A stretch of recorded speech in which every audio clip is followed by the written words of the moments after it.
In the early stages of, say, Season 2, there basically weren't any coaches available. Everything was very player-driven. Egos got very, very big, and that always meant that if you brought in a new guy, for him to obviously have the respect was very difficult. But it also meant when you had team discussions and it was a big ego versus maybe a new guy in the team who's a player, that discussion was very quickly over because obviously the big guy would win it very quickly. And even though the other guy was right, you wouldn't realize it. You just played that one way because that was the way you were supposed to do things. There was nobody to really resolve conflict because everybody was involved in every single conflict. There was no neutral party to kind of oversee the team. And that led to a very chaotic scene with a lot of breakups and a few good teams. Even in the early stages of Season 3, there were still not really that many coaches. Players didn't feel the need to either because back then it was so gameplay related that if you didn't have the insight to challenge a player on any gameplay matter, you would be unlikely to win his respect. Coming into Season 3, first of all, because Riot had you do paperwork, they're like, well, I don't want to do it, and Bjergsen doesn't want to do it, and Svenska doesn't want to do it, Krepper doesn't want to do it. Like, let's find a manager. That was like step one, find a manager who could then sort the paperwork and kind of schedule flights and all that kind of stuff, which you need in a Season 3 where very few teams had gaming houses in the first split. So that was very important. And it kind of led into the manager then saying, oh, I'm getting a bit of an overview of what's happening. I see you guys are arguing after every scrim. Maybe take a 5-minute break. Let's pull up a replay instead and look at that instead of you screaming at each other. And at least us at the Copenhagen Wolves, we were like, huh, that works really well. Maybe we should get someone who we can have with us all the time. I think the introduction of some analysts kind of helped bridge that gap where people that weren't as highly ranked still had really good opinions about the game and they started contributing to some of the teams. M5 with Groove was one of the first ones to have like a real manager there and like really had them under control. So he was kind of like the grandfather of managers that could turn into more of a coaching role back in Spring. He just had a certain authority around him. When he walked with the team, he was also, oh yeah, that's Groove, he is leading Moscow 5. Lemon Dogs was the first one to bring in an analyst, and they actually interviewed two guys. I don't even remember the name of the guy they picked up, but the second guy was Clement Chu, and we talked to Clement and we picked him up very quickly. And the first thing he did was like, okay, here's a report on like what they do in LPL, here's pick and bans from Korea, your pick and ban is terrible. Here's what Korea is playing, here's why. And he didn't need to show us like clips. We didn't need to ask him about his rank. Like he would just watch the games and write down notes. Like he would basically just write down information. We would look at it and go like, huh, we're doing a lot of stuff wrong here. Because like we would tunnel vision like 2 or 3 picks in every role. That's all we played. So that was really an eye opener. And once a few teams get that and they start talking highly of certain people and they show, like you just show like that report he wrote and you'd be like, hey, this is the kind of stuff he's doing. And people are like, wow. It took Adreda to join us as a team to really start opening our eyes and say, the guys on the replay, like right here, why don't you do this differently? Because this is how it works. And suddenly things clicked a little bit at least. Veggie was the coach for KMT, who then became ROCCAT with Vander and Yankos and Overpower and these guys. And he was a super smart coach, in my opinion, because he adopted what a lot of teams would adopt in Season 4 is if Korea is doing it, we should do it too. So he would look at what Korea were doing and like directly analyze it. More than just giving the information, he would actually find replays and show to the guys. So that was the big evolution, because once that happens, once you realize it, once it happens to you, you get destroyed by someone who had a guy helping them who actually added a lot of value. You're kind of like, I want that. You know, I need that kind of guy. And that's where like the search really started for directly coaches who could also be there with your team. There are a lot of old school players that they've been working on their own for so long. It's really hard to make them see the light, but I think it's undeniable that coaches can add value in a way, not in the same way in every team, but a team of support should always be able to add value to a team of players. It's like a guy like Diamond Prox, who would be like massive, you know, legacy and an old school player, talking very highly of his own coach. Took him a while. Took him a while, of course. Like I would say it started like Season 5, actually, with him praising, especially Sean's when he came in the summer split Season 5. A lot of praise there, but also a lot of respect because Sean was a former pro jungler himself and he could help him quite a lot. So once even the old school players start accepting coaching, there's not really anything that makes you as a new player then say, oh, coaching is useless. Like if everyone else is saying it, obviously there is something about it. I feel like the next evolution, which is what teams are doing now, is they are searching for a lot of different people outside of esports as well. They bring them in, but they also realize this is not a coach who will add game value. So we take a retired player or a known analyst and have him working closely with that coach. It's very rare you get that in one guy, just a player who retires who just knows how to coach and also is super smart at the game. You just really want to find a balance between having player experience and traditional sport knowledge, and see if you can mold that either into one person or create a team to relieve as much burden from the players as you can. A coach is so much more than just a guy giving you in-game stuff. It's everything around it. How to behave as a teammate, how to give feedback, how to take feedback, how to live properly, and everything. It's not one guy, it's not gonna work. You need managers, or one manager at least. You need a coach, you need a head analyst. And because League of Legends has so many different layers and so many different things you're always looking at, preferably you have multiple guys freelance working under this head analyst. They give him the information, he filters it, he gives it on to the coach, who then filters it and gives it on to the players. Basically, you have that, what do you call it, event or build-up? Structure, which then gives the good information to the players. You feel very good about that one. I'm feeling really good. Welcome back, ladies and gentlemen. We're about to get into Unicorns of Love and ROCCAT. They're standing up right behind us. You spoke a lot about coaches. I want to hear more about it, but quickly let's run through the lineups. On the blue side, it is the Unicorns of Love. They are set up and almost ready to go with Chachi, Lulex replacing Rudy in the jungle, Fox the mid lane, Steelback and Hilly, Eddie carry and support, with Sheepy their coach. Turning to ROCCAT, there are also substitutions on this side of the table. Freddy in the top lane, Airwax in the jungle, Betsy mid lane, Tabs ADC, and Noxiac jumping in place of Extinct, as well as a new coach on stage. Grabs is on, Fresh is off. With a change in the coach, and just hearing you talk about coaches at length, what can you tell me about coaches? Yeah, the lack of coach got me into a pretty severe helium addiction. What can I say? Sorry. But seriously, though, it is an incredible progression as we're seeing these analysts and we're seeing the support staff build up behind the players. I love it. I like seeing teams living in organized gaming houses. I visited Fnatic gaming house and I'm like, Daylor, can I come back to become a player?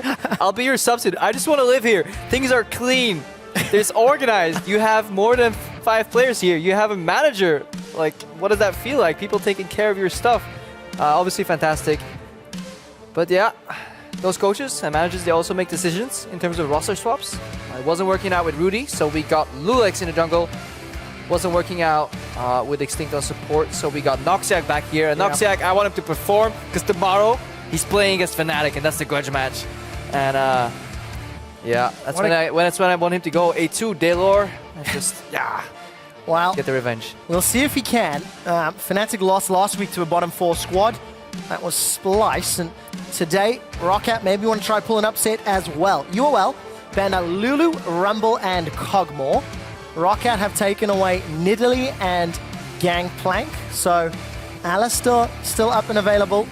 Thresh will be the ban targeted towards Hilly. Yeah. Slightly surprising, perplexing. I don't like it. I don't think you should ever ban a Thresh on purple side like that when Alistar and Braum are open. But then again, who am I? And Disagree. Gangplank was taken away. So what is priority here? I mean, Lucian is high up in the tables. Alistar, if this was Korea, Alistar would be insta-lock right here. Corki still maybe? You have the Kalistar lane that's available. That's something we don't really often see. Tabs likes playing Kalista too. So UOL is probably thinking, do we want Kalista here and give away the Alistar? Looks to be the answer. And will the safe reply from ROCCAT be maybe Alistar Elise, Alistar Lucian? Alistar Lucian if you want to hide. Oh, the plot thickens. Ooh, we're getting too ahead of ourselves here. Unicorns of Love have now revealed that Kalista's on the table. This is where ROCCAT goes Lucian top and Kalista bot, by the way. Well, no. I'm not sure if that's self-sufficient enough for Freddy. Yeah. A man who gets... Yeah, if this was Cabo, he would actually consider it, but yeah. ROCCAT go for the Corki. See, I don't like it. The Corki flex here. Because it tells you where the Corki is going already. And the blind Corki early, that means Betsy think it's just a high pressure matchup. With Lulu off the table, there is merit to that. There's very few matchups that Corki actually loses. But it loses you counter pick potential. Begs the question, is ROCCAT going to use it to give Freddy a comfortable matchup? Well, that's the question we're going to answer shortly. Very quick lock-ins for Lulex returning to UOL after an extended hiatus and playing in Challenger. And just to hit on that Corki really quick, the last time Betsy played it, he went 10, 2, and 4. So very good performance of that champion. Yeah, and if you look at what Unicorns of Love do here, it's like, okay, we know you're going to counter pick top lane.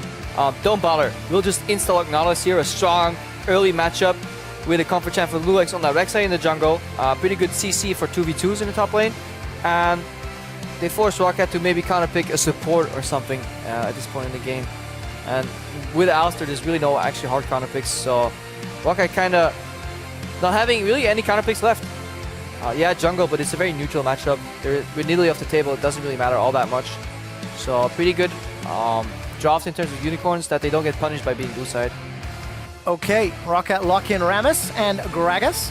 So no release this game, made it all the way through picks and bans.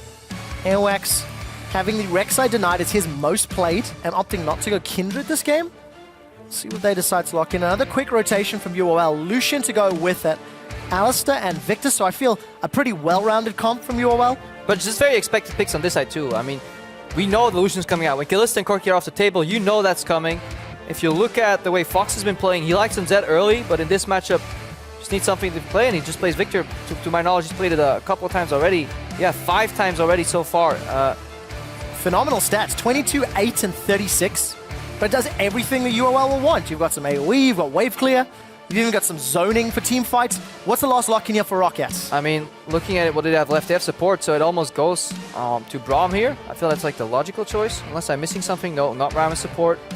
It only does like kind of okay, so I'm gonna go for it. You could go for the ranged punish to actually turn that lane into a winning matchup push-wise to get some pressure, because Corki pushes mid early. Bard will always get you the push advantage on the bottom lane into an Alistar, and suddenly you have the pressure game. And with Gragas being a really good skirmish jungler, I like it. I actually like the Bard more than the expected Braum here, so I'm surprised I would say that, obviously. Well, no, nobody is at this stage, but talk about the interaction. You've got Rammus, Gragas, Corki, Kalista, and Bard. This is a very uncommon or unconventional comp by EU LCS standards. Yeah, it feels like I'm watching World Elite Draft right now, because their top laner, 957, that's his name, by the way, 957. He, like, blind picks Rammus 3 games into Rome. He flicks it into Lissandra, which actually surprisingly well works, because you can taunt her when she's clawing, and she can't claw away early enough, and if you do it at the right frame, she's always kind of caught, so plays it a lot. It has a pretty deceptive amount of damage, around like 15 to 20 minutes. It is really, you need to expect what's coming there, because Rammus can deal so much damage, but then post 25-30, it just completely falls flat. Especially if you're sticking around as a Nautilus with that dredge line, with that Riptide. We've seen full channels on those Tremors really doing a lot of damage. So, UOL against ROCCAT. UOL, this is their 4th jungler in the spring split, if I'm counting correctly. Trying to still find their rhythm. They've fallen off in tempo. They were an early game team at the beginning of the split. And obviously, having those visa struggles and then player rotations is causing them some difficulty. You guys at home, tell us if you think they'll win. Hashtag UOL win. Or will it be okay? The crowd seems to be behind ROC that one. win. Because there's 2 teams here. There is. I just all want to hashtags matter. I just want to let my Rammus moment lie. And after last week's discussion about the ROCCAT logo and the Splice logo, turns out it's a snow leopard. Snow leopard? Yes, just letting you know that. I didn't know. I too read Reddit. There we go. Trevor? No, the team themselves, they reached out to me and they're like, listen, we got to sort this out. If you're going to be referencing, you know, that Viper from Splice, now I don't actually know if it's a Viper, and I'm going to get a mail from them. I'm pretty sure Marty will get back to you. Oh, yes. Oh, yes. I expect nothing less. So, lane swap or head-to-head lanes? All right. We're expecting Tabs and Noxac maybe to try bully this Alistair. All that matters right now is whether Tabs is listened and he's going to deploy the Bard cheese. It's the new Krugs, by the way. Everybody is so tired about me talking about it. We'll probably see a lane swap here because it's very hard for Lucian and Alistair to beat Braum Kalista. I would say very hard. It's actually just impossible. I don't think players on even remotely close like skill levels can ever win that matchup. It's so hard, so punishing. So we see the reverse fake out here. ROCCAT wants standard lanes. By all means, they do. Unicorns probably want the lane swap here. And that seems to be the setup. Hilly, as well as Steelback, holding hands by the Gromp. Airwax and Freddy by their Krugs up top. And looks like we're going to have what could turn out to be a standard lane swap. Let's see who's going to play the better one. Ah, that's what I like to see here. Noxac and Tabs with the fake up. They're actually not going for the delayed invade. Ah, can they? 35, 36. I like it. This is the power of Bard. You don't want to go. You want to stop the enemy camp because either you find the bot lane here and the lane's over. Like the lane is literally over. They don't, but they just annoy Lulix in the lane swap. Oh, Double Q Cosmic comes out. Binding. That's a stun. Lulix might be in trouble. 200 hit points. I think Tabs used that Ren very, very early. I mean, he'll have to flash. Q comes up in like 2 seconds right Carry now. on chasing. Actually, it wasn't the right. Ren. It's the Sentinel because that's flying around. Yeah, no Good Ren here. start by ROCCAT. Start a W for the trade here. This is what I love. Like, that play in itself, it has so little counterplay unless they're actually waiting for you in the brush. Because the level 1 power trade from Kalista Bard is so absolutely strong. I'm not going to use different terms here, but... And they do it, and they screw the enemy jungler. Obviously, it will be slightly negated. It will just be a tempo lead here, and Unicorns, or ROCCAT rather, will have to capitalize on that tempo lead a little later. But a really good start. So ROCCAT with the advantage, but the tower is under pressure by Steelback and Hylissang, and Vizicachi's moving up there as well. So slightly earlier, Freddy's going to roll his way down. Freddy is like Position. level 2, Vizicachi's still level 1, sharing experience. We can finally see a snowball on Freddy because Freddy plays on an island so far. RX has the lowest jungle gravity, which is like the interaction, the amount of time they spend in range with each other. That's just what you need to know about gravity here. And Freddy is playing completely isolated. He gets a lot of CS, on average, pretty high, but his opponents are just allowed to free farm too, because there is absolutely no jungle, especially on the side of ROCCAT. So Freddy being spiraled ahead here in the matchup against Vizicachi, some of the better top laner in this season so far, is really crucial. Yeah, very much indeed. Put a number to it. It's actually less than half the league average. And this is the amount the of time buff, right? ROC spends at top. So that red buff will be secured because of all that jungle pressure Tabs and Noxiac put down. 3 buffing, Lulix going to put him behind. So Noxiac, the substitute for ROCCAT, comes in, helps bully the substitute re-edition on UOL. And let's see whether or not it is made of tilt. Tower's evened up, gold is even. And we always like to see what's the next step. Because now this has been a pretty standard lane swap. Good adaptation here too. Portal level 2, no health packs because you want to be roaming the map. Maybe some deep wards. So now Freddy will see who walks into his lane. Look at the little ward that Steelback and Hylissang are about to pass. Observe is fantastic. They see 1, they see 2. Complete information. Freddy will now push the wave just a little bit. Give a little push before backing out then. Get as much CS as he can. Tabs doing the same thing. So are we in the tower game? We're in the tower race. All right, who has the advantage in the tower race? Looking at the likes of a, range support from Noxiac, surely this could have played into your favor. I mean, Tabs could technically freeze here and send Noxiac down to base, but that's something ROCCAT did, I believe, the first week Tabs played. He was left on an island on Kalista and couldn't really do anything, so this is why they're going to stay together, because as a duo, they will outrate any combination of 2 people that Unicorns of Love can send top. Again, the early invade, really, it looks spectacular, but yeah. in the lane swap meta, where people go for 2 towers, it takes a while to see that benefit. It has limited impact, Crepo. That is my buzzword terminology. But it is Hylissang and Steelback that are onto the tower first. I can't tell if Tabs is freezing up top. It doesn't No, he's look like pushing. it. He's definitely pushing. So they will get to the tower a little later. Just, this is at the point in the game where you don't even need to watch the mini race. The fact that there's 4 people in that vicinity just gives you the assumption that he pushes. If you're then wrong, you're never as wrong as he is, because he should always be pushing. In that case, especially when his tier 1 is getting seized on. But yeah, this is the standard evolution of the lane swap game where it has become. It's just the optimal decision for both teams. Let's see who it impacts the most. Even farm on the mid laners and 80 carries, maybe a wave difference. For Betsy over Fox, not a big surprise. ROCCAT being slow though, look at this. Unicorns can easily go for tier 2. Unicorns had they got caught a little bit in experience, but they managed to really get a big tempo lead here in the pushes using that wave clear from Vizicachi and Steelback, and ROCCAT they didn't expect, they did not account for the possibility of Unicorns actually watching the map and pushing for tier 2. So teleport advantage. 3 teleport just to move into range. About 30% of their hit points has been chipped away.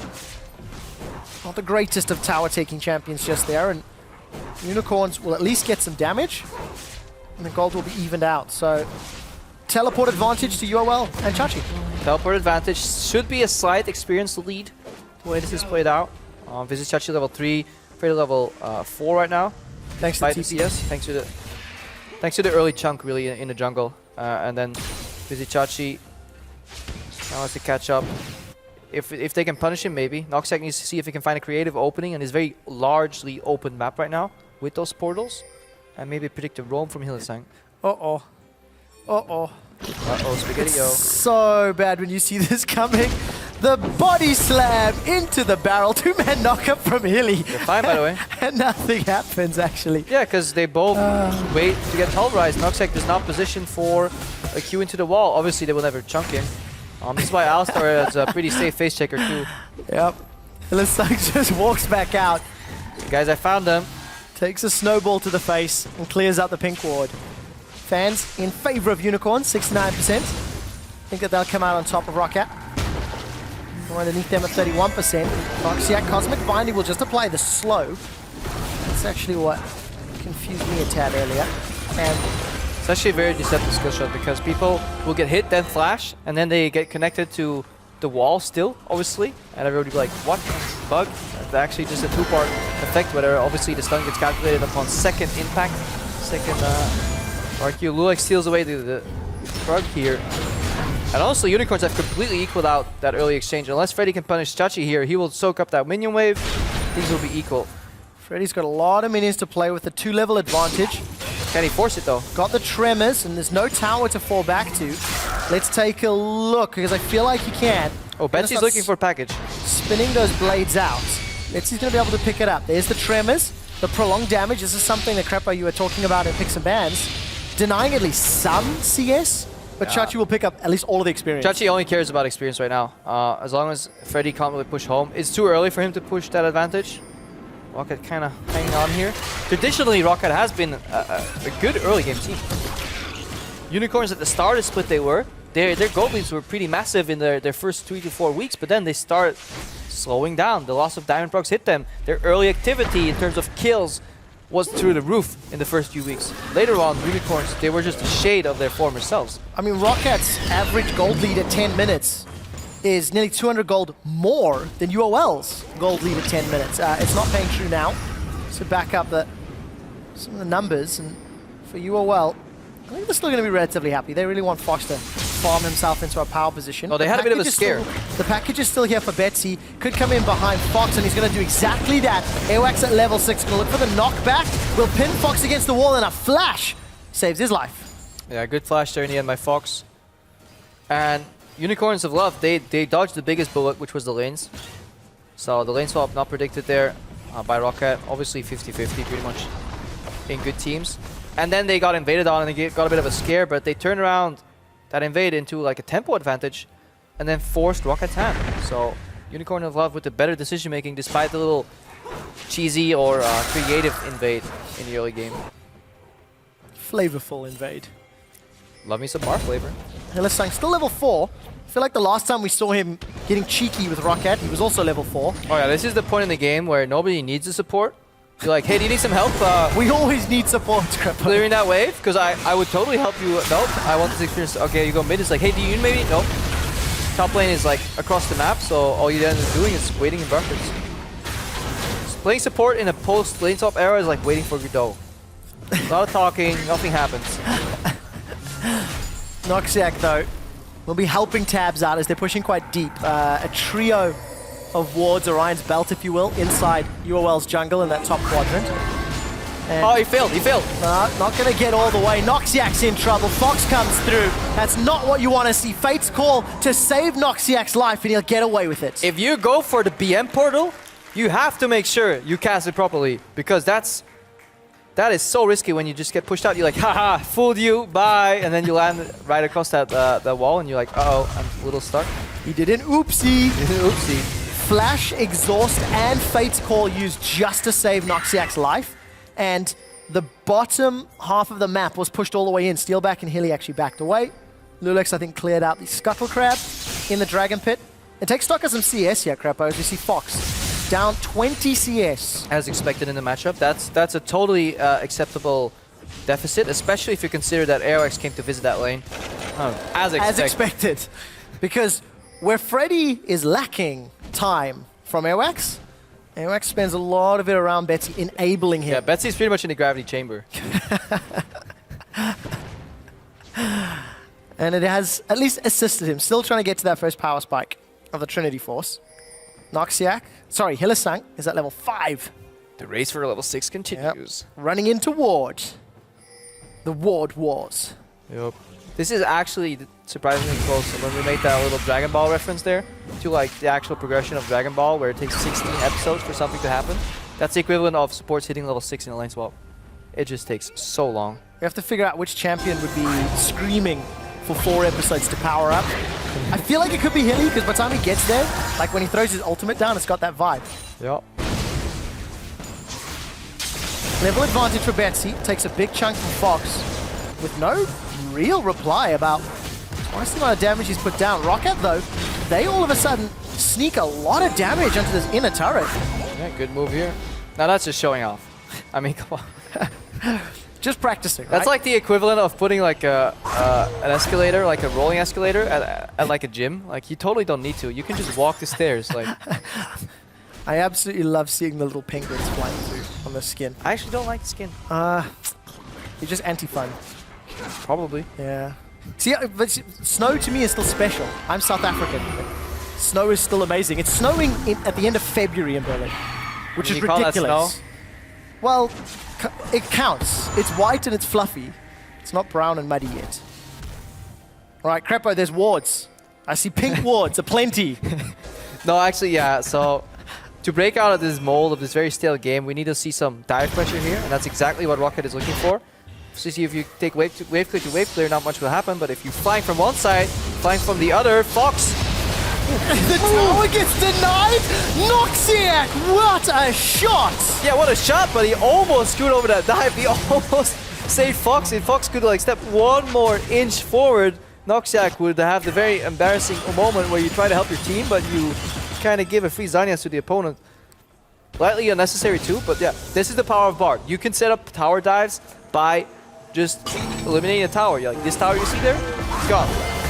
Obviously, it wasn't really needed because good flank here from Freddy, and Unicorns kind of resting on their laurels, playing too far back here, just allowing Fox to get dove. That should never happen. He should always have backup.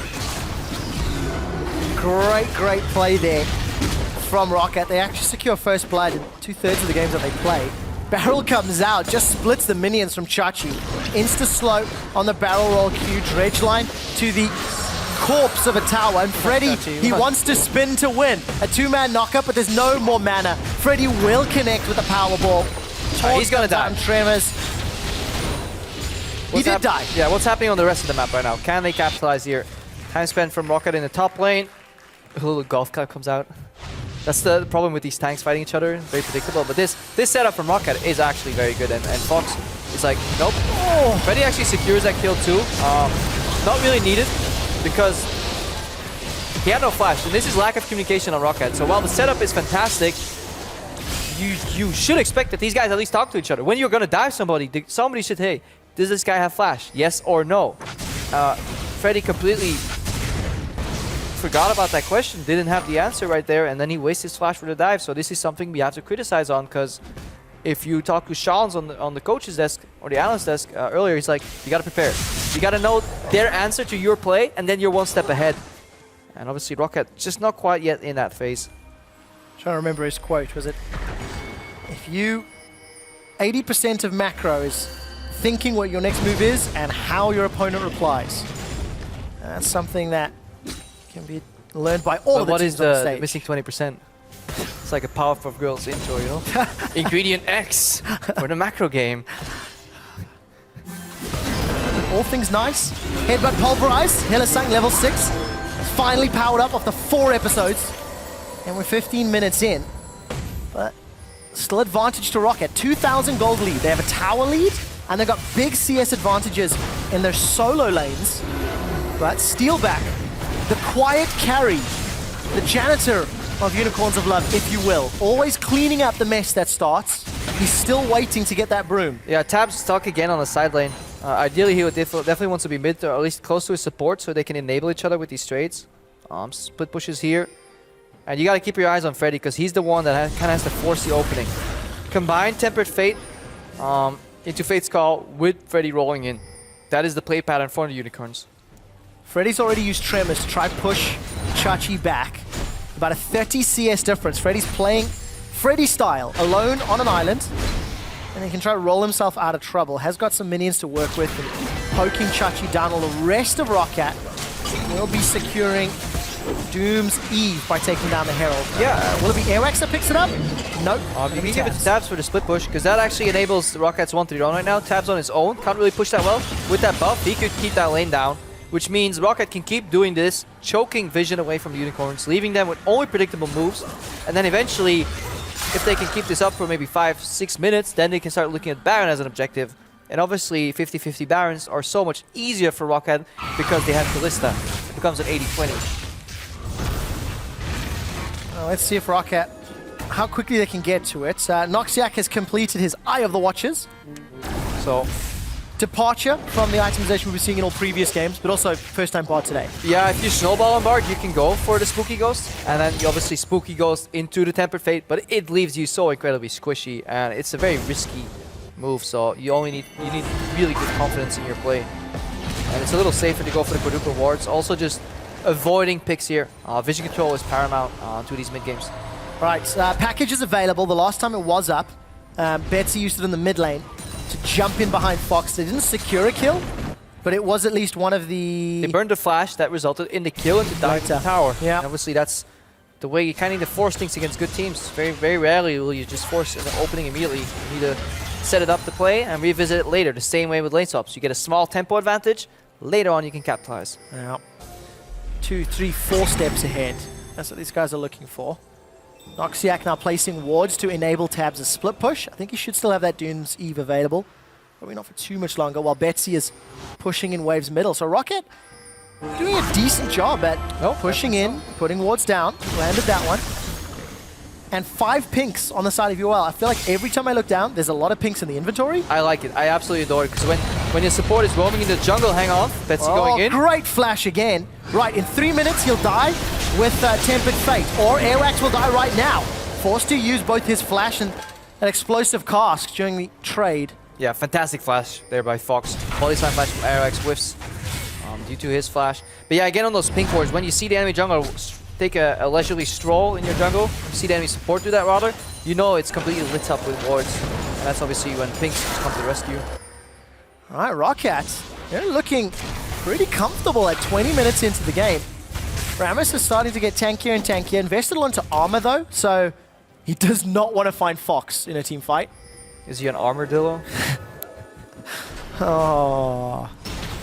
Betsy, Trinity Force almost got that IH completed, and Tabs also getting near his Hurricane. So look at that, Thorn Mail. It's so annoying for an AD carry, especially when all the 2 item combos, there is none of them that is efficient, that actually has lifesteal in them. So it's so annoying for Steelback to play these fights right now. The zoning potential from Freddy is really big. And this is also the spike, because Rammus obviously scales so well of armor. Damage to deal so much damage in these fights that are coming up. And if ROCCAT can secure a Baron bait, maybe like 3 or 4 minutes from now, it will be incredibly hard for Unicorns to react. So Fox, no flash. Tempered Fate available for Noxiac. Vision around Baron and a teleport up for Freddy. Look at the positioning on the map. All of the vision is getting pushed deeper and deeper into that quadrant. They're cross-mapping ROCCAT by saying we'll trade towers, and then they realize we can't actually kill this Rammus, because you really suicide on his Thornmail. Unicorns realize that when they're right next to the Rammus. It's as if they don't have tab available to check the items. So this is a major mistake here in terms of planning your game movements. They planned to cross-map them by going trading towers on tier 2s, then they realized they couldn't. This is no foresight whatsoever from Unicorns. No, none whatsoever. ROCCAT, however, are showing foresight. They've got the tower down, they've got the crab around Baron. Maybe not the greatest vision after that invade, but admittedly, they've only just picked up some pink wards. So let's see them play around the next objective. 1 dragon secured. It was UOL that snuck it, and it has just respawned about a minute ago. All right, Noxiac is definitely looking for Tempered Fate here. Onto Fox. Flying from Blue Legs, they find Healer Sign. Counter engage. Great Seeker comes out. Fox moving up on Betsy here. Good exhaust. A lot of damage. Defensive flash from Betsy. This is what you also expect from Victor, despite being down in CS. Ooh, he is going to be able to come up. It's not done yet. A flash forward from Hilly. Unbreakable Hill. He's going to pulverize and headbutt away. Tabs gets out, and that Tempered Fate did nothing. It did not connect with anyone. A lot of summoners blown. Yeah, you can definitely see Noxiac looking. If you played some some Bard. You could see he was actually looking around. Should I ulti Betsy here against the ultimate? Is he dying to ignite? No, okay, now I go forward. You know somebody will flank, so he tried to cut off the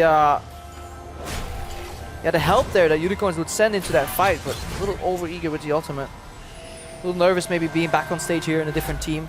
Obviously wants to prove himself after he was removed, mutually left the Fnatic roster. Yeah, synergy just wasn't there.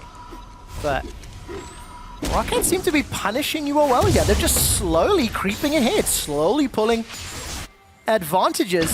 When, if you go all the way back to the lane swap, it was actually UOL that had that initial chip.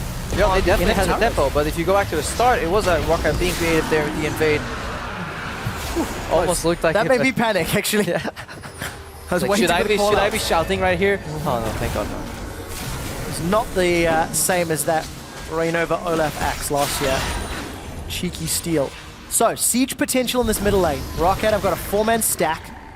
Betsy's going to move his way from bottom lane. They have to make put dive pressure though, or rotate, because they can't deal with Victor. Victor's stuck in the bottom lane though. Dangerous waters. Face checking an Nautilus here though. Just keeping tabs on everybody. Well, keeping tabs on the bottom lane as he takes down the inner turret. Hey. Really uncontested, but it feels like we're still in a lane swap without it being in a lane swap. I know that's maybe a weird thing to say. Is that because nothing is happening while towers are falling? Well, yeah, it's like I'm gonna bully you with more numbers and you have to run away from the objective. I mean, yeah, it's ROCCAT's. It's similar to what kind of HTK does in a sense. Oh, hang on, before people are like, this is totally not the way HTK plays. It's just, this is our play. Here are your answers. None of them are actually good enough. We will now take your tower. Okay. And that's what ROCCAT's doing here. Obviously, Unicorn siege up though. We have flank. Left side, watch the Gragas. Tempered Fate's available, so this could be a little bit of a forced fight here from ROCCAT if they so choose. That's the cool thing about ROCCAT as from their engage perspective. They have opt-out.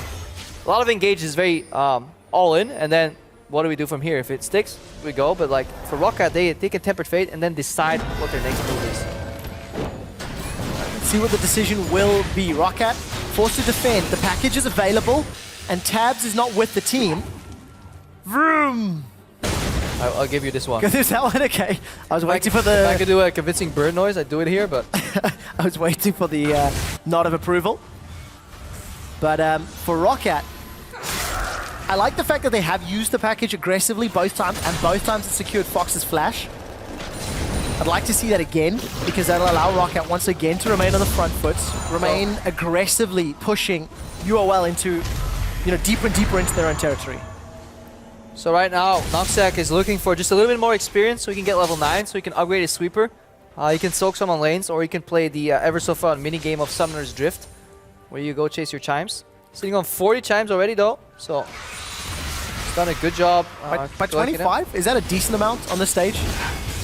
I don't play bot, so I don't have a frame of reference. I never take the chimes, man. I'm too busy trying to kill people. But yeah, I think it's a decent amount. Okay.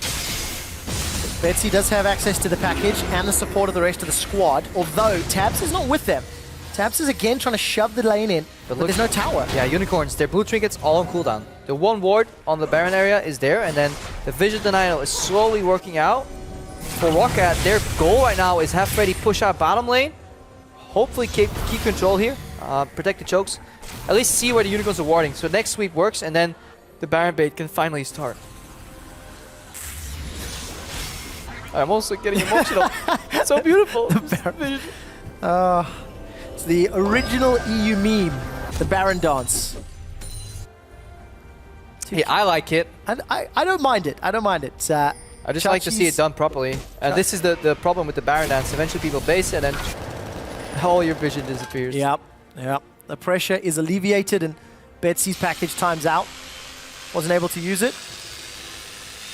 He's got his own sound effects. I don't need to do it for him. Yep. And Chachi, I like the skin.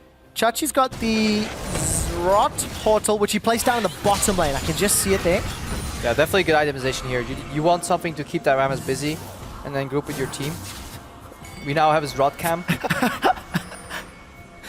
We had Turbo Cam earlier. It's Rot Cam right now. Looking at tabs itemization-wise, Hexdrinker picked up, so he's a little scared of the Death's Charge coming out, followed from Fox. Because obviously, Freddy will be zoning Steel back in these fights. Well, Freddy teleports in and just gets booted away. He's left for dead. Unbreakable will time out shortly and actually is able to survive. A flash body slam from Airwax. He's got Fox and Lulex. This has gone horribly wrong for the Unicorns of Love. Lulex is forced to flash away. Chachi and Hilly are turning it back around. Noxiac stays alive. We didn't see the Tempered Fate used, I believe it was earlier. Betsy's trying to get one back onto Airwax. 3 members of the Unicorns of Down, and Chachi's taking him on a magical journey. Freddy, with the help of Betsy, shuts him down. It's a 4 for 2. Yeah, completely wiped off the face of the map there. Unicorns get crushed. Really good opening by Freddy, honestly. Noxiac with a little unfortunate series of events. Flashing into that wall. It's still a 50-50 though, because Kalista is dead. Lulex is around with tunnels. Betsy will have to zone red buff Cox. And obviously, good thing for ROCCAT is Rammus can tank that Baron for absolute ages. Yes, he can. Lulex has Smite available, but he has to contend with Betsy and Betsy double buffs. He's just going to get rid of him completely. Baron will be secured on 4 members and an additional kill. And completely out of nowhere, that fight seemingly started with no introduction whatsoever. TP from Freddy. And somebody must have flanked Hylissang, because there's no way. Let's watch this again. Yeah, really. Arax, look at the zone. And Hylissang saving his team by staying behind, but then there's no turnaround. Fox is coming in, and this phase right here. Arax, keep your eyes on him. Body slam flash, double knockback into the powerball, double knockup into AoE from Betsy. And at this point, the fight's over, because Hylissang's ulti runs out. Noxiac is panicking. Do I portal? Do I flash? Why not both? But ROCCAT, the setup was beautiful. Again, because they combined their teleport with a flank. They cut out the exit path, force somebody to be left behind, and it just enables Betsy to deal damage unchallenged. Does that exceptionally well. Infinity Edge, Rapid Fire Cannon, BF Sword, and a Trinity Force at this stage. Baron is active on, I believe, 5 out of 5 members. I think that might be 4. 1,600 gold already in the power play. Let's see if they can break open that last inner turret. Oh yeah, they can definitely siege very well. Teleport advantage for Chachi, at the very least. One tool available to them, but the risk of jumping into a team that's got a 7k gold lead in Baron. It's just so hard to like, the Rammus split push right now, almost impossible to deal with. And then the siege coming out of ROCCAT here, the threat of the Tempered Fate, being able to make that fight uneven numbers really quick. They can just throw it on the Fox or somebody else. Let's see if they use it. Tempered Fate was used to try dive this tower. The teleport was used by Chachi. Fate's call is being held. The trigger's now being pulled. Betsy's already down while Freddy's trying to split push. Airwax is buying as much time as he can. They're going to lose maybe 2 members of ROCCAT to secure an inhibitor. Worth or not worth, Crepo? I think they could have, I mean, this, if you're going to nitpick, they could have opened up that inhibitor without sacrificing any lives. They do speed up the process. Okay. If the 2 kills don't tilt the gold values to the point where you now will start losing fights, it's actually an okay trade. Well, look at that. The gravity field comes out that towards combo. Freddy, but it doesn't matter. He already captured Fox. Fox goes down at the cost of the tower. Yeah, taunt into the bar Q. Cosmic Binding comes out, and that's, now it's 100% worth right now. The momentum's on the side of ROCCAT. They have a little bit of Baron buff left, I presume. Yeah. They could technically push in, but they can take control of the map. They have bot lane pushing in on its own. They can send Rammus top for the remaining part, and then they can force a 4v5. Because especially with this Kalista interaction too, Noxiac has the freedom to play at the complete front line, even though he's a pretty squishy range support, because he can always be pulled in by Fate Scald and then bounce back inwards. We're waiting to see the combo. Tempered Fate's call. I want to see them chained. Never want to do that. You want to do the Tempered Fate into the Cosmic Binding, because you could. It's easier. I just want to say it. I just want to say it. This is my play-by-play dream that you're just crushing right now, Crepo. It's not about you, Trevor. Right, so this was the Tempered Fate that we that's way just missed gone. off stream. And then Lulex must get a really good opening here. Hylissang goes in, and it's actually a flying teleport here. That's what changed the tide of that fight. Betsy gets zoned to the right. He gets bopped on the head. He dies because obviously the fight's 4v5 with a TP flank from Chachi right there. But that does put the Unicorns at a TP deficit because Freddy's teleport is almost coming up right now. Airwax gets engaged on. A little bit of trouble, but he turns it back around. The double binding means Hilly and Lulex take a lot of additional damage. Freddy has teleport available shortly, a few seconds, and is pushing the top lane. While Supers are pushing bottom, and the package is available. So if ROCCAT are forced to give up the pressure. They've at least got some vision, got some control. I think ROCCAT set up. I think ROCCAT is just gonna opt for a continuous push into the next Baron, and that seems to be their preferred style. They're not really forcing any of these inhibitors. They're scared of the team fight. But they can lose, in theory. But they can definitely win the safe pressure game and then force Unicorns to face check again. See a sly grin on Quickshot's face. Deadman's played. To see me roll and... Freddy getting tankier and tankier. Maybe his damage is going to become less relevant, Man, with but it's that, going to be so tough to kill him. yeah. With that first hit though on the Deadmans, he will be rolling into the deeps. Indeed, with that gentle Rammus headbutt that we all know and love. Quite excited to see him back in the LCS. Last time I remember was Crumbs playing it, like what, 2014? Maybe that's going way back. Anyway, Freddy's going to continue pushing that top lane. TP's up. Chachi does not have his available, so that TP flank that turned the last fight somewhat in UOL's favor is not going to be available. Fox is split, actually. They are aware of that. They can either force onto Fox by just ulting him and taking the tower, or force in the mid lane. Well, we've got some time, Crepo. If Noxac were to open up a dive on an inhibitor turret, where does the Tempered Fate go? Ooh. Obviously, it depends. Like, either you isolate the tower by ulting the members, or you just, yeah, you win the fight by ulting the tower. At this point, though, you kind of want to make a pick. That's too far.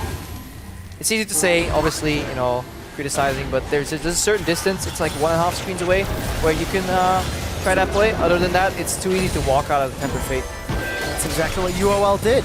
A minion will tag Hellesunk, so he gets rooted, and Airwax again gets caught up by the dredge line. Nothing comes of it though, because he can just body slam to safety. And look at that, Freddy, not the greatest amount of MR. Gets pulled back, the flash body slam into Fox. Steelback, Steelback's trying to get away. Not having the same level of impact we're used to. Fox is taunted up by Freddy, and he continues to stay alive. Steelback re-engages, but the exhaust is fantastic, mitigating all of the damage. It's a 2 for 2 so far. Hilly's trying to peel away from Tabs, but Tabs will take him down. 2 for 3, and this opens the tower. Yeah, Betsy comes out swinging, aggressive flash into the fight, picks up 2, kind of turn it around because it was looking grim for a moment, but then eventually ROCCAT, obviously with that gold lead, they pull ahead. That's inhib number 2 going down, and this is complete control of the map right here. Betsy, yeah, again performing very, very well for ROCCAT. Enabled early on, farmed his way to power, 368 CS in 34 minutes.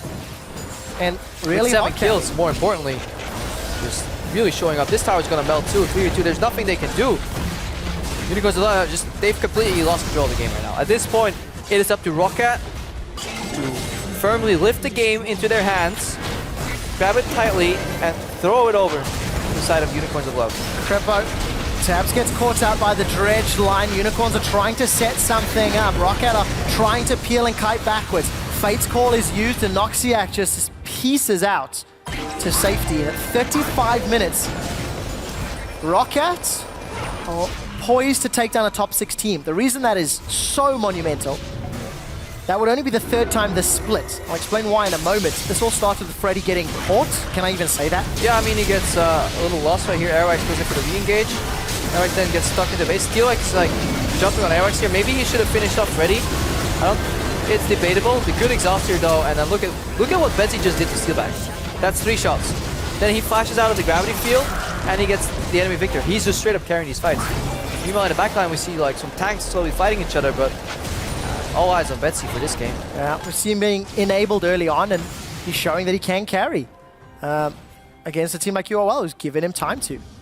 So week 1 of the spring split, ROCCAT surprised everybody and took down Vitality. Only last week, Splice took down Fnatic. Those are the only times this split, a bottom 4 team has beaten a top 6.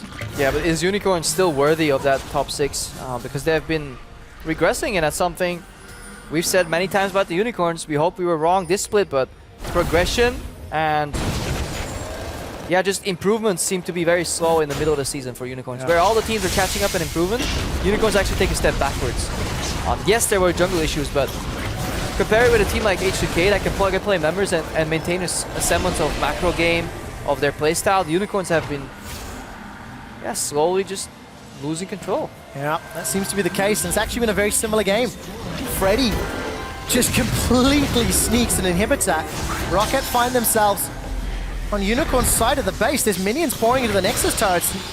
ROCCAT, they can zone. Pick they up should a just win. go for the towers here. Freddy just doing his job. Fantastic job zoning. Freddy's going to be taking on 5 members of Look at Unicorns Steelback. of Love. Steelback is sitting on the sideline. He's pouring out the culling. Betsy gets booted backwards and he Valkyries to safety. Fox is the target. Exhaust is down, but he's backed away. Freddy trades his life with Steelback, and that is definitely worth it. A peel away from ROCCAT, taking a magical journey, and Tabs is trying to get away, but the Unicorns have turned this one around. They've not killed Tabs though. Tabs is trying to get the auto attacks down. He's got so much to work with. That's a double kill. Gonna look for the triple kill after the rend is used to slow Chachi. Fox manages to escape with his life, and Chachi tries to put his best Spider-Man impression, but it will not be enough today. Tabs peels away, and actually he survives. Yeah, Fox is out of mana here. Airwax closing in. Just want to buy time. Nexus Tower is about to fall, and just look at what Steelback did. Freddy touched him once. The damage was a Thornmail taking him down. And there's nothing that Unicorns can do. The super minions, the Winions are pouring onto the base, and only for the 3rd time this split will a bottom of the table team take down an upper table team.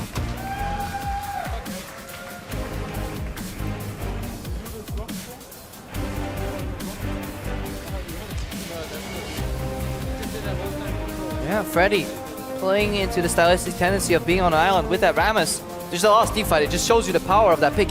You say you can't pick Rammus into AP? Well, it's just pure armor build. You just completely take out the cleanup crew from the Unicorn. Steelback, his power, his strength was that he was constantly attacking the front line and just weaving in auto attacks without getting touched. I guarantee you, I think Freddy did maybe 2 auto attacks on him. All the other damage was literally Thornmail firing back. I think that's a great point. When Steelback has shone in previous games, looked good in previous games, it is because of the fact that he's able to just deal with the front line. The rest of the team buys enough time for him to kill him.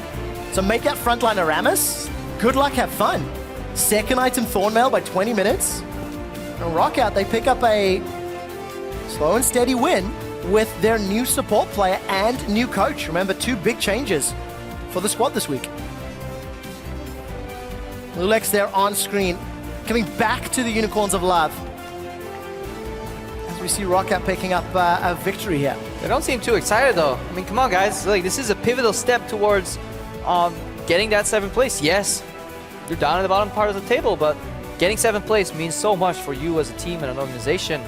And ROCCAT have one of the easier schedules left, I think, depending on what top teams they have to play and what teams around them. So they kind of control their own fate. This win will go very far for them. Yeah, especially when you consider Giants lost earlier today. So that's going to put that additional point between them and Giants, and if they can catch up to Elements, for example. And Spice were very close to winning, but they fumbled in the end. And ROCCAT with a similar style can surprise.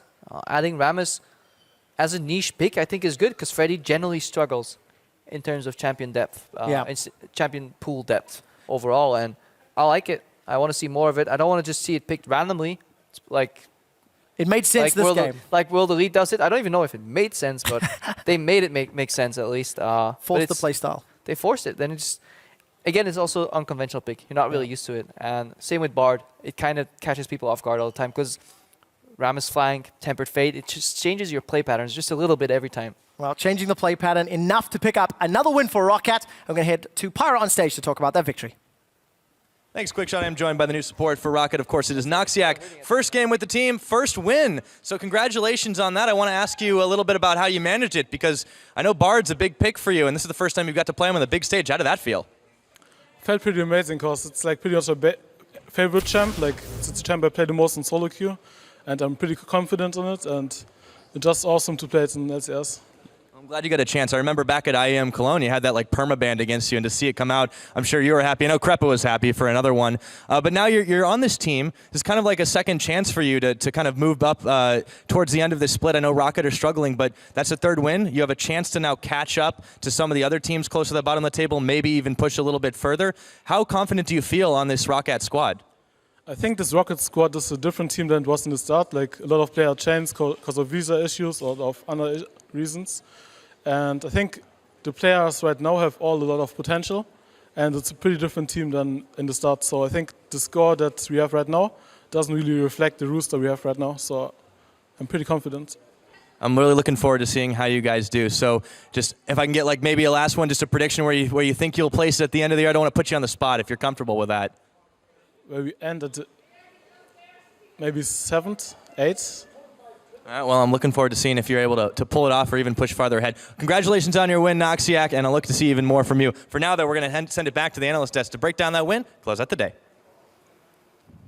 Thank you very much, Pyrotechnics.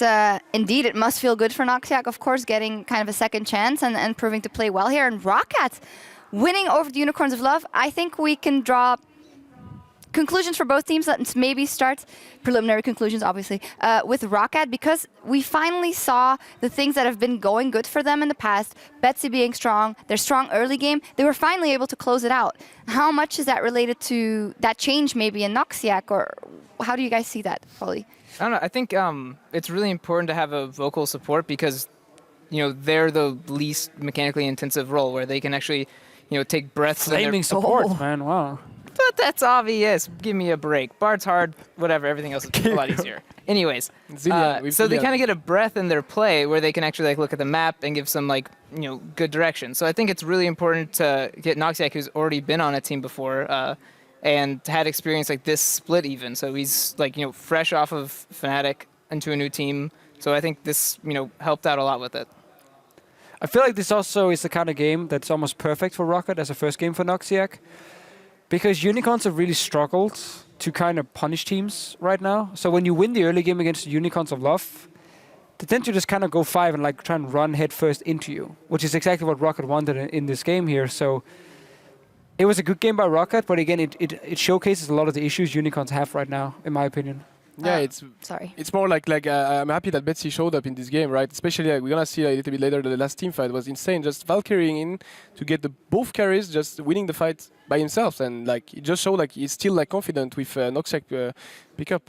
Well, actually, take a look at it right now because you mentioned it, the replay of the endgame team fight. You were touching on how you'd like to talk about Betsy. Of course, you have experience coaching him as well, but it's someone that we've been singing the praises of for the past several weeks, and now he really was enabled. All right, so here we see they're just trying to all in a little bit on Freddy, but Steelback is taking a lot of damage and cannot go that much. ROC is missing his combo, getting a bit out of guard, missing a little bit of stuff, and then after you see Betsy on the right side of the map just instantly Valkyrie into 2 people and then exhausting at the same time Steelback, and just makes it really clear to just blew off 2 people out of the game, and it was really good. Wow. We got a future play-by-play caster right over there. Oh, did I?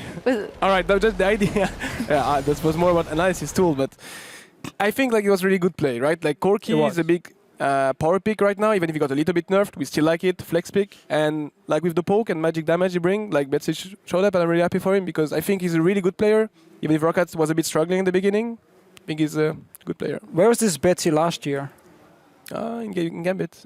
I mean, he was in Gambit, but I think he's winning confidence more and more, right? He's still really young compared to the World LCS, and he came for solo queue, got some good experience with Diamond, Edward, winning, and then after a moment, when you come into another team, you're oh, but actually I'm a bit a veteran right now. I've been there for 2 splits, so showing up more and more, then after getting more responsibility, and ROC is camping in a lot, getting a lot of resources. So then when he shows up, then he deserves it. Hey, shook camps Cabochard as well, right?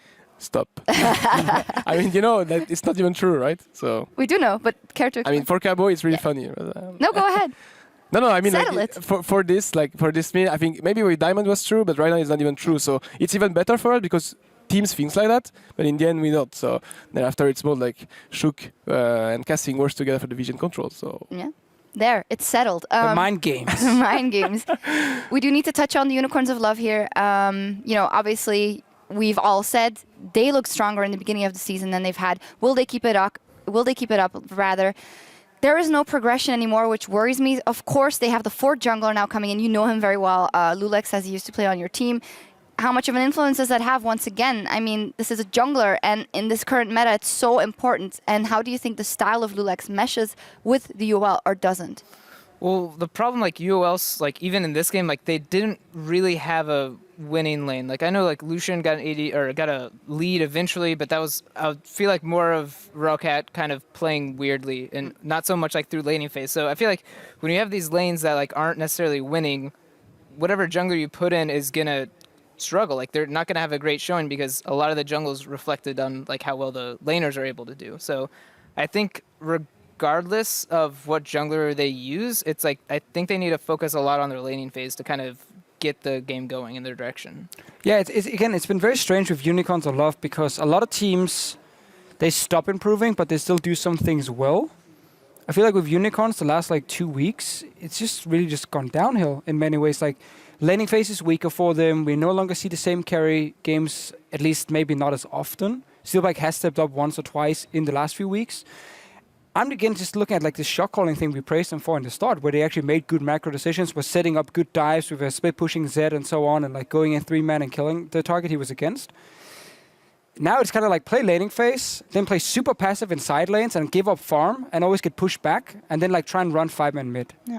And that's not a viable strategy. I mean, you guys, you talk always about side lanes, push up side lanes, be proactive on the play. Unicorns are doing the opposite. They're waiting for waves to come down to their towers and then like slow pushing them out. Well, I mean, like I think the UOL strategy hasn't changed much. And before, when they like group and fight, like last split, people would be happy with fighting last split. This split, everyone is super like team fight comps don't start until 25, 30 minutes. So the UOL running around trying to find fights. Now they're playing against a whole bunch of teams who just want to play the map. So now they're not finding the fights that they would normally find. And you end up just seeing them, getting pushed in side lanes and then getting dove mid all of a sudden. Yeah, I agree on that one. Like one pick that really I don't like seeing on Unicorn is Victor. Because like Victor is a champion that just slows down the game. And then if you put anyone else with Victor on the mid lane, it's a waste. Because Victor will just press E and just alone clear the wave. Only maybe Braum can block it, but it was not in this game. So like after the support jungle synergy, once you get that, it's a bit weird because you get your AD carry on the side lane, but AD carry is like really weak. And if he gets caught off guard, like for example, if you play against Lissandra on the side lane, or like LeBlanc, or like any champion, then after the AD carry doesn't want to go. So in the end, if you have Victor, you force AD carry on the side lane, but the mid laner enemy will go on the side lane, so it will be like really imbalanced because AD carry cannot face the Lissandra. So in the end, you will like just maybe have Victor fed, but you will lose side lane, then top, then bot, then top, then bot. Maybe the mid turret is like fine, but all the rest is like done, and then that's what I've been really ROCCAT this game, just taking turret little by little on the side, and then one mistake of gets mid turret, Victor cleans. So a situation like this for a team, now that we have two coaches here, and I know probably you love to talk about responsibility and everything.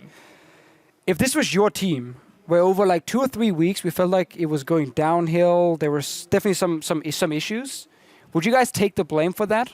Or do you feel like it's more fair to go like, it's a mix of the players and whatever, or like, would you be okay saying like this is on me as a coach? Referring to the if I'm being in the coach spot now, if this was H2K, the last 3 weeks showing the performance the Unicorns of Love has shown. Yeah, I mean, so their lane swap hasn't been like impressive, which I think relies a lot on the coach. Like their team fighting, has a lot of issues, which I think a coach should be able to fix. And then, we talked about like their side lane control. That's really like a macro perspective where you're not really going to learn it like playing the game. You're going to learn it watching the game. And normally the coach, brings you through a replay and you learn from that. Yeah, the idea is that there are two possibilities. Either first, they don't have the knowledge right now. So like the coach can come in, or like just a player could step up, just watching a replay on his own. Oh guys, I figured out this is really good in terms of side lane. Look, H2K is doing like that. They're doing really good into this. So let's do this. Or if this second option is that they have the knowledge, but they don't put it on the stage. And then after, they're getting like a bit flabbergasted when it comes to just where do we go, guys? Oh, we're actually getting out pressure. And like teams that are top in the standings just like know that. So then after, like they just abuse you like little by little. Yeah, good you mentioned it. Teams at the top of the standings. Let's take a look at the standings because we have 3 teams locked in for the playoffs right now. And you guys are with them, G2, H2K, and Team Vitality. The Unicorns of Love are still in that spot together with Fnatic and Origin hot on their heels. It means there are 3 places left or 3 spots left to get in the playoffs. Let's talk about who then can make it. Finally, maybe Unicorns of Love. Yeah. Even with the struggles now, can they still make it? Will they still make it? And what are their chances? I would say after today, it seems really low. Like through pick and ban, they're like taking Alistar first over Kalista, and they're giving Corki to Betsy, who's shown he's like a pretty dominant mid laner.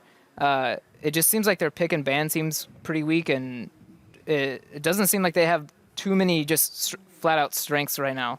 So I think this might just be a really bad patch for them, or they're just, they don't have any kind of, what's the word? I guess someone to like push them to improve, maybe. Mm-hmm. Yeah, I agree. For the picks and ban phase, like we don't know how much like Chippy input or like players and stuff like that. But yeah, it reminds me a bit of our games. Like in my scenarios, like I was not expecting to get Lulu, Kog'Maw, and Tamkench to help him. So I was like, all right, guys. Like there's nothing to trap, so just go for it. And you feel that the game are a bit easier when you get like those good champions into it. And I guess also the problem is when we look at the overall standings, as you just mentioned. I don't feel like the top 6 teams right now are getting challenged in the run for playoffs. So I feel like some of the teams have maybe just accepted that, okay, we can in some way relax a little bit because we're going to make the top 6. Compared to like the top teams who seem to be aiming for, we want the bye week, so like you guys, G2 and so on. I'm not saying teams are slacking or anything, but because they're the number 7 team in the league right now is still Elements, and they lost again today and had a very poor showing. Actually, no, so they had a fine showing, but then they had a poor team fight in the end. But Elements are not pressuring Origin and Fnatic and Unicorns to take the spot. So you don't have that issue. You're just kind of accepting, let's get the quarterfinal and then take it from there and like get into BU5. And maybe that's a bit of an issue for some of these teams because the improvement is super slow for both Unicorns, Origin, and Fnatic. It's like we are just walking forward. The top 3 teams are like running. Yeah, I think that's true. I mean, it's just true because like we were talking with Proli and Youngbuck. Just every time, like for example, like G2 was playing against Elements. Like if you go into like a Vitality room, it's like go Elements, but it's competitive wise, right? Because we really like every time we hope that the enemy team we are facing is doing a mistake. H2K playing against Fnatic. I know I want Fnatic to win in theory because like I want to get the spot. Thank you. And thank you. All right, but I'm happy that you won because you're a nice guy. So then after, when you go to Rotterdam, instantly when you have the 2 best spots, like you get instantly to semifinals, which makes you having 1 less BO5 and gives you all the information that the team you will play against in 4th, while you don't reveal anything because you didn't have to play. So you can just have every information. So that's why it's really like it's crucial for us like to get this race, and which maybe Origin and stuff doesn't have. And the possible championship points at the end of the year, because in the end, when we talk about Fnatic and we've listened to them about their goals, they've always said, hey, this is a plan that's going to go for a year. Our goal is Worlds. This is where we have to peak. We need to talk about their progression, though, because it hasn't happened for them yet. They've said when they change the support role, hey, IEM Katowice is coming up. We want to peak. We want to be better in that time. It's not there yet. Do you think that they can get it in order before the playoffs? And what do they need to change? I don't know. It seems like most of the decisions Fnatic are making are purely like really long term. And right now, I think, yeah, they just got their new support, and I don't think they're going to be getting the, what they expect out of it in the next couple of weeks. I think it's going to be like maybe all the way up until playoffs before it starts paying off, at least what their strategy is. But is Fnatic really in a different situation compared to so many of the other teams who also made a ton of roster changes coming in? Yes. Tell me why. Because in my opinion, Daler's like the only coach who wants to do things on an extremely long timeline. Like most coaches that I've talked to, like, it's like a week-to-week thing, like maybe 2 weeks at a time, like breaks, maybe like month ahead of time. But I feel like Daler normally prepares things that will pay off in like 2 to 3 months or something like that, which I feel like is... Do you have an example? Yeah. Like, I wonder, because like the same you can talk about, Origin and Unicorns. Are they maybe saying, we want to do some practice now that benefits us in a month? So like when we are in the playoff itself, compared to like H2K Vitality, who might be doing practice? Changes. I think the support change is for playoff change. Okay. And not for whatever, like, IEM, because that's a... Sure. It's not going to affect Worlds, basically. Yeah, and, the lifestyle things, like, he's a big lifestyle coach with, like, eating right and gym stuff. That's all things that aren't going to affect the week-to-week. It's going to start affecting, like, over a long period of time. It's going to have positive results. So that's how I feel like a lot of the decisions are, and that's why I think right now it's really slow, like, crawl for them. Yeah, you have this like mindset that is interesting because you bring up Clay, never had any competitive experience. I don't think even have a team or like maybe 1 or 2 teams around. Like, but then after you cannot expect this instant results from the team in theory, right? We look up at Fnatic, insanely good in 2K15, trying like to be one of the best team in the world. But then now like it's a bit really harder because it makes us think like, okay, you are maybe struggling a little bit right now, but will it pay off? Will it like show up? Because the synergy is like not yet ready. Yeah, but in the end, if there's anything we've learned, and also from Trevor here at the top of the show, Daylor has been insanely successful with that new lineup in 2015 as well. We know how capable he is. It will remain to be seen what will end up of Fnatic this year. But while we're on the topic of coaches, OG, of course, well, we have two coaches here. They're also in that kind of same spot as Fnatic. They're still struggling. They had a fantastic game today, though, where it showed much semblance of the OG that we thought we would see this season. They have also announced that they have a new head analyst, Nico, in there. And I think it's quite interesting that they say head analyst and not coach, because we have heard Soaz before saying, hey, we know how to live and play the game, so to say. Like, I think that's an interesting kind of change, that it is an analyst and not a coach. What is your vision on the uncoachability of the team and everything that's been floating around?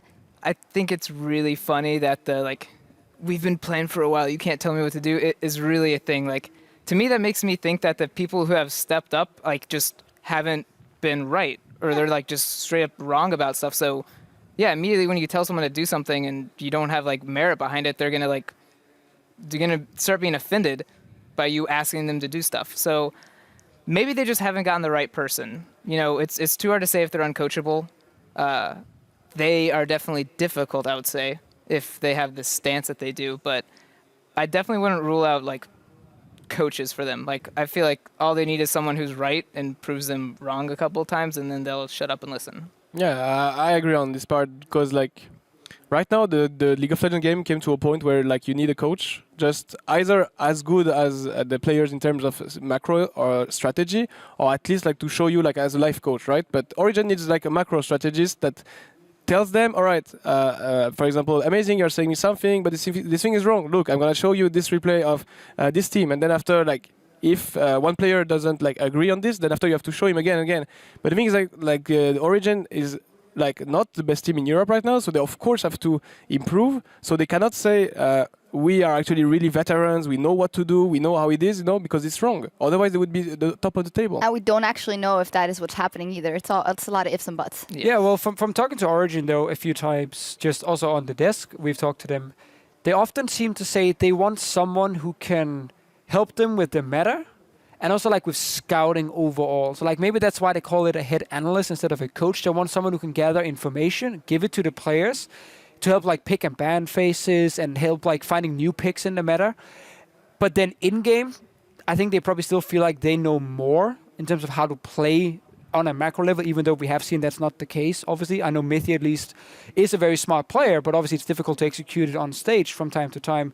So I think maybe they've been looking for someone to help them scouting and preparing patches, because that was something they highlighted coming into the split was a big issue. They weren't ready for the current meta, playing the wrong champions, and maybe that's what they want to avoid now. We'll see how this change affects them. If and when they make it to playoffs. If not, we will see what happens with all that. Let's look at the three teams that have locked. Obviously, I want to touch on it one more time. A big shock to all of us, the Forgiven news today.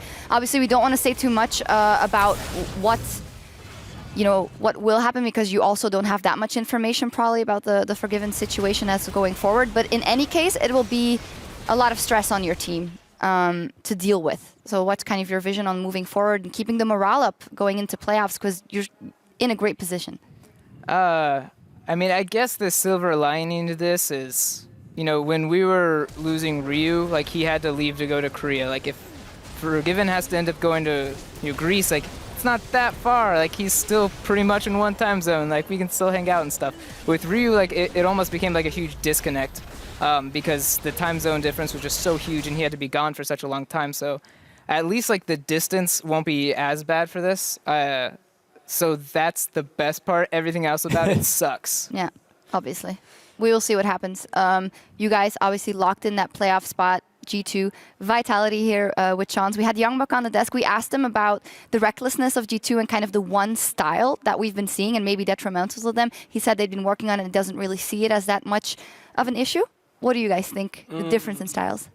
I think, like as I said, like previously on the desk, like G2 is a team that like understand the macro overall, but then after, instead of just thinking about turret, they just try to get fight to unlock an objective, right? And if you anticipate how they're gonna fight, like let's say you see a ward putting on the mid lane, you know that Malphite has TP, so you know that if you go a little bit too far, you're gonna TP.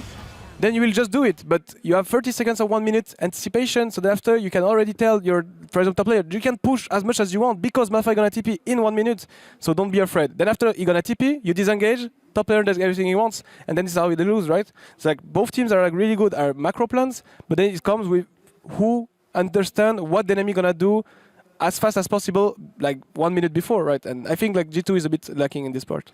I think what G2 needs the most, and it's not something you can get in this situation, is like an old Yellow Star type. So like a leader who doesn't necessarily have to go in and match the other players in terms of individual skill, but is able to kind of say, calm down. Like, we just made 3 very good plays. What's the only play the other team can make now? Okay, how do we avoid that play? You know, is it buying more pink wards? Is it setting up properly for this? Is it not starting a super risky Baron because you're already winning the game?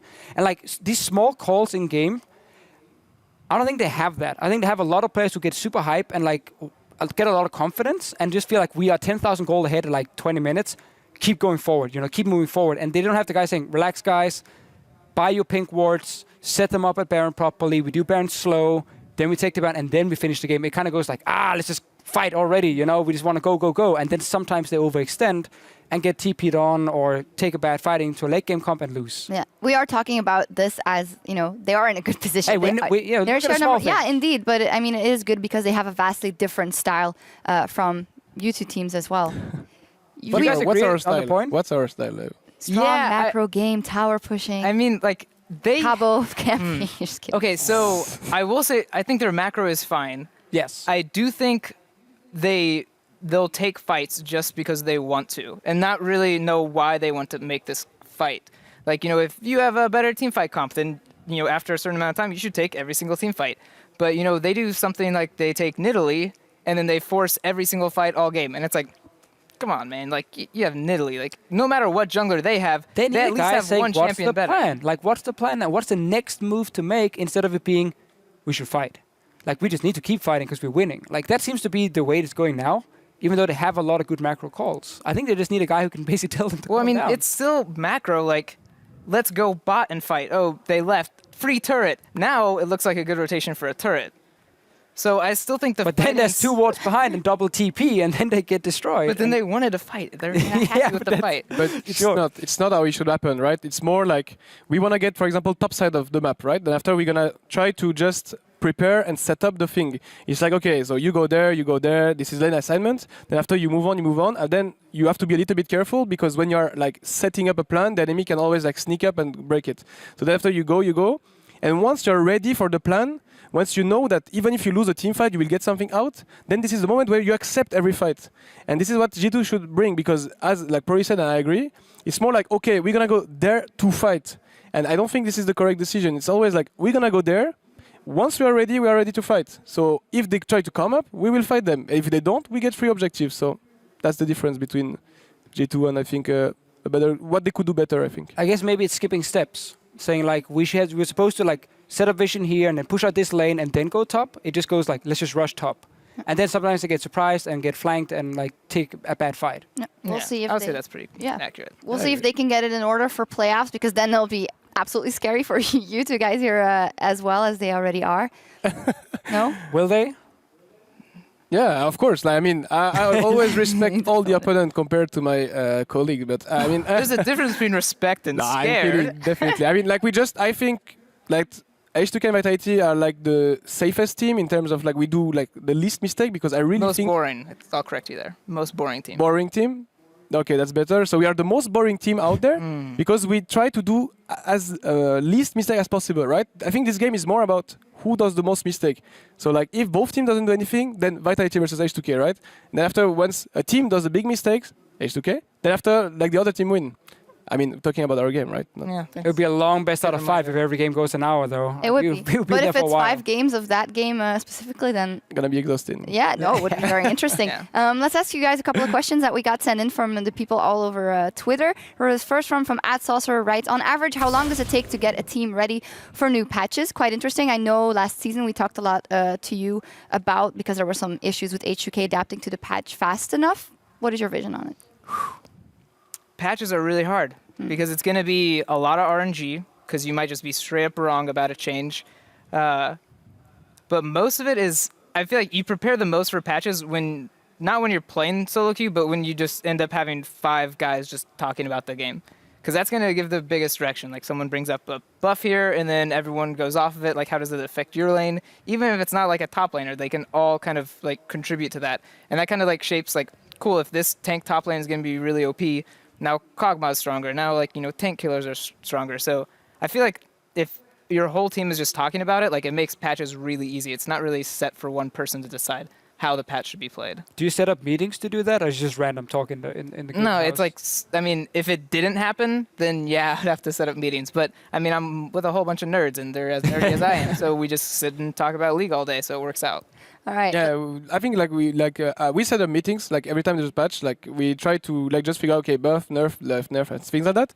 After we try out some stuff, and then we notice that as like talking about that, as I'm totally agreeing on that one. When you connect all the players on the same spot, they all have like good understanding in certain areas that we, as 5 people, will connect, and then we'll create one answer into all of this, and makes every patch like easier. But then after, if you have the wrong idea, maybe you can look up for other teams. Like maybe when we scrims, when we like just look at VODs and things like that. Maybe you can be wrong on 1 week or 1 day, but then after you try to fix it. Yeah, it's similar how we deal with it as a casting team, and then the official still comes out and says Kog'Maw. We won't see him a lot. 90%. I didn't say that. I didn't say that. Triggered. I said he wouldn't get banned every game, Okay. and that was correct. I mean, you were. But You now were. he's getting You banned were. every game, Yeah. so teams learn from last. Yeah, you were correct in the end. I was about to do that Monte Cristo no thing right here, man. Calling me out on it. No. In any case, our next tweet is from @MNA_Milt. Says, what skills, mindset, or habits that you had as a player have hindered you as a coach that you had to unlearn?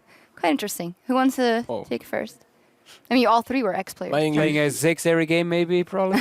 No, I was right about that. And Ryu is just stubborn. Can you explain the question? Yeah, you guys go on. Is there anything you did as a player that you definitely don't want to see your players doing? You maybe had to also tell them not to do, or was glaring to you, or you had to unlearn in yourself not to tell them to do? I think that's what I mean. Yeah, that there's one really important thing is like blaming on anyone. Like the famous no but or yes but is like triggering me every time, because as a team, and especially right now, you have to be everyone on the same page, and everyone does mistake, right? There's no like really star players never do mistake, always good matchup. No, there's not like that. So every time you will do a mistake, you need to fix it as a team, and then you have to accept and acknowledge what is the mistake. And then you have to write the right answer, and then if you have like smart player around you, then it makes it easier. But overall, it's all about like never blaming anyone and just trying his best every time in the game to make sure like if there is a mistake, we don't care about the mistake. We will find the solution of the mistake to make us better rather than just focusing on the problem. So yeah, one of the things I really like try to focus on, and I think I was like that as a player, is always to strive for improving rather than just blaming. Right. I think tunnel vision on specific champions is something players still do today. Like you will talk to one player, just randomly he would go like, oh, this champion is so good and the other champion there is terrible. But everyone else is like, no, this champion is actually okay. He's like, no, it's bad. I don't want to play it. I don't want to touch it. I don't even want to learn it. You know, whatever it is. Like you tunnel so hard on specific picks. And it's something especially back, in season 3 when I was active, when there weren't that, many coaches, or actually no coaches at all. It would be specifically players just going like, yeah, I want to play Ziggs today because Ziggs is really strong right now. And then you would ignore what like every other mid laner would be playing. Instead, like they would play LeBlanc or whatever. You'd be like, no, Ziggs, I got to play Ziggs. And it ruins your pick and ban phase a lot when you're stuck on a few specific picks, unless of course it is probably Ziggs. It would help your pick and ban phase. Or Jesses. And that's something you learn. As soon as you kind of step out and you look, at the big picture, you look at like, why are these 10 different picks being played in mid lane? I could only play 2 of them, but actually all 10 had value, and you learn more about that. Anything to add, or that's? I mean, I guess one that I noticed is when I was a player for a while until I got smarter. If I messed up in scrims or anything like that, I'd be like, oh yeah, but it's just scrims. Like I wouldn't do that on stage, right? And then I had a player use that on me. So being on the receiving end of it, I was like, all right, you're gonna play like you play on stage right now. I'm not gonna deal with this scrim stuff anymore. All right. Yeah, you learn from your mistakes too, right? So yeah. That's how it is in life. All right. Very inspirational. Off to a lighter topic.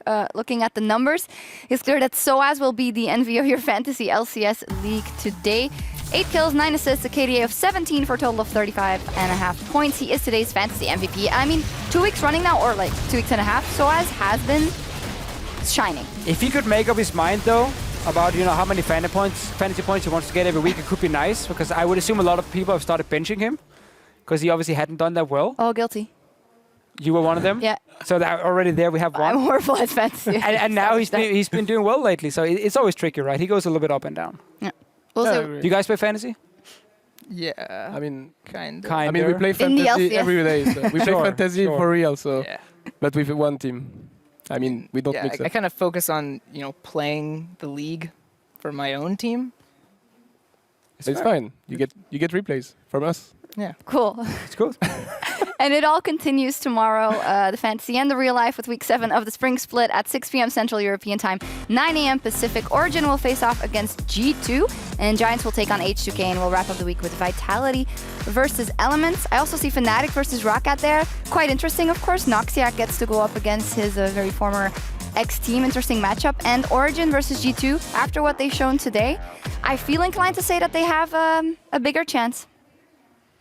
Yes, no?